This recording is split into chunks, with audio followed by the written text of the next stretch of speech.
ഇന്ന് ഞാനിവിടെ ഉണ്ടാക്കിയിരിക്കുന്നത് നമ്മുടെ ബ്രോക്കലി വെച്ചിട്ട് നല്ല അടിപൊളിയൊരു സൈഡ് ഡിഷാണ് ഉണ്ടാക്കിയിരിക്കുന്നത്. ഇത് ചോറിൻ്റെ കൂടെ മാത്രമല്ല, നമുക്ക് ചപ്പാത്തിയുടെയോ പൊറോട്ടയുടെ ഒക്കെ കൂടെ നല്ല ഒരു സൈഡ് ഡിഷാണ്.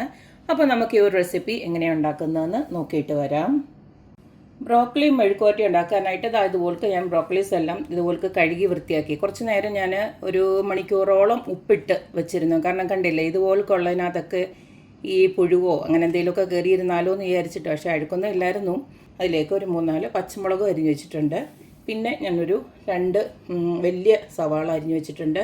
പിന്നെ ഒരു ചെറിയ കഷ്ണം ഇഞ്ചിയും അതുപോലെ തന്നെ ഒരു 3-4 അല്ലി വെളുത്തുള്ളി ഇതുപോലെ റെഡിയാക്കി വെച്ചിട്ടുണ്ട്. ഇനി നമുക്കത് ഉണ്ടാക്കാൻ തുടങ്ങാം. ബ്രോക്കലി മെഴുക്കുവരട്ടി ഉണ്ടാക്കാനായിട്ട് ഇതുപോലത്തെ ഒരു പാനിലോട്ട് ഞാൻ എണ്ണ ഒഴിച്ചു കൊടുത്തിട്ടുണ്ട്. സൺഫ്ലവർ ഓയിലാണ് ഒഴിച്ചു കൊടുത്തിരിക്കുന്നത്. ഇതിലേക്ക് നമുക്ക് അരിഞ്ഞു വെച്ചിരിക്കുന്ന ഉള്ളിയും അതുപോലെ തന്നെ ആ ഒരു ഇഞ്ചി വെളുത്തുള്ളിയോടെ ഇട്ട് കൊടുക്കാം.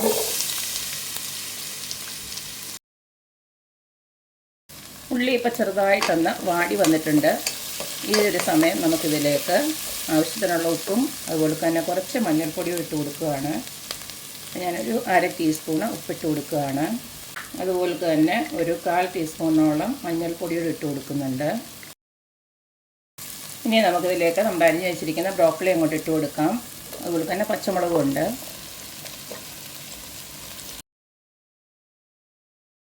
ബ്രോക്കലിക്ക് അങ്ങ് അധികം വേവൊന്നുമില്ല, എന്നാലും നമുക്കൊരു 5 മിനിറ്റ് ഇതൊന്ന് അടച്ച് വെച്ചൊന്ന് വേവിച്ചെടുക്കാം.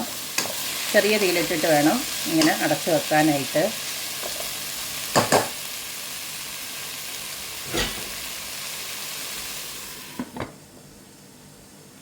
അപ്പോൾ ബ്രോക്കലിയൊക്കെ നന്നായിട്ട് ഇതുപോലൊക്കെ വെന്തൊക്കെ വന്നിട്ടുണ്ട്. ഇനി ഇതിലേക്ക് നമ്മൾ സ്പെഷ്യൽ ഐറ്റമാണ് ഇട്ട് കൊടുക്കുന്നത്. വേറൊന്നുമല്ല, നമ്മുടെ ചട്നി പൗഡർ. ഞാനിതുപോലെ തന്നെ ചട്നി പൗഡർ ഇട്ട് നമ്മുടെ പൊട്ടറ്റോ ഒന്ന് ഉണ്ടാക്കിയിട്ടുണ്ടായിരുന്നു.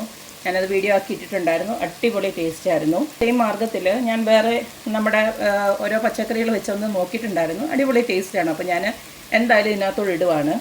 എങ്ങനെ ഉണ്ടെന്ന് നോക്കാം. എന്തായാലും ഞാൻ കുറച്ച് ചട്നി പൗഡർ ഇടുവാണ്. ഇതിനകത്ത് പിന്നെയും വേറെ മസാലകളൊന്നും ചേർത്ത് കൊടുക്കണ്ട. ഇത് ഇടുന്നതുകൊണ്ട് തന്നെ നിങ്ങളുടെ ഇഷ്ടാനുസരണം ഇട്ട് കൊടുത്തേച്ചാൽ മതി. നമ്മുടെ ചട്നി പൗഡർ എന്ന് പറഞ്ഞാൽ മനസ്സിലായല്ലോ ഏതാന്ന്. അതായത് നമ്മുടെ ദോശയ്ക്ക് ഇഡ്ഡലിക്കൊക്കെ നമുക്ക് സൈഡായിട്ട് കഴിക്കില്ലേ, ആ ഒരു പൗഡറാണ് ഇപ്പോൾ ഇട്ട് കൊടുത്തത്.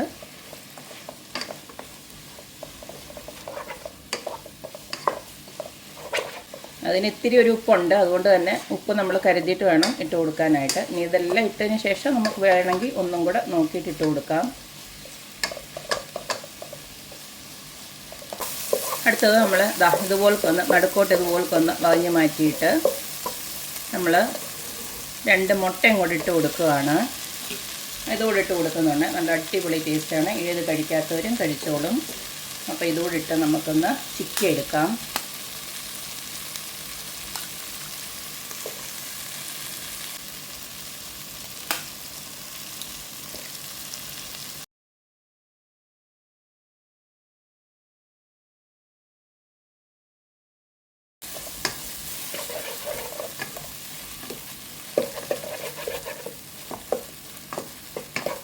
അപ്പോൾ കണ്ടല്ലോ, ഇത്രയേ ഉള്ളൂ. നമ്മുടെ അടിപൊളിയായിട്ടുള്ള ബ്രോക്കലി എഗ് സ്റ്റിർ ഫ്രൈ ഇവിടെ റെഡി ആയിട്ടുണ്ട്.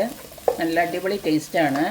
സാധാരണ വെക്കുന്നതിനെക്കാട്ടിൽ കുറച്ചും കൂടെ ടേസ്റ്റാണ്. ഇപ്പോൾ നിങ്ങൾ വെജിറ്റേറിയൻ ആണെങ്കിൽ ഈ ഒരു മുട്ട ഒഴിവാക്കാം. മുട്ടയിട്ട് കൊടുത്ത് ചിക്കൻ എടുത്തില്ലെങ്കിലും നല്ല ടേസ്റ്റാണ്.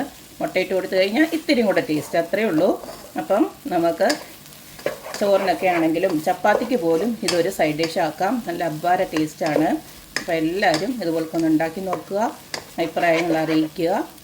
അപ്പോൾ എപ്പോഴും പറയുന്ന പോലെ തന്നെ എൻ്റെ റെസിപ്പീസ് ഇഷ്ടമുള്ള എല്ലാവരും please like, share and subscribe. അപ്പോൾ ഇനി ഒരു അടിപൊളി വീഡിയോ ആയിട്ട് വരുന്നവരേക്കും ബൈ.